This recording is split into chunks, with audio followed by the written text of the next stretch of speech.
TRED bracket adapter kits are designed to be used in conjunction with TRED mounting base plates and pins for a complete mounting solution on some specific roof rack systems.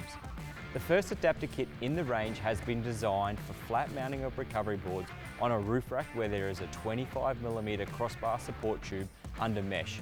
If there is no mesh under the roof rack, additional bracing might be required to eliminate the plate twisting or pivoting on the tubing, and the supplied hardware can be shortened for a neater finish. The second adapter kit in the range has been designed for side mounting of recovery boards on a roof rack where there is a 25mm upper tube rail and a 35mm bottom tube railing. The adapter kit is adjustable to work with the center-to-center rail measurement from 115mm to 160mm.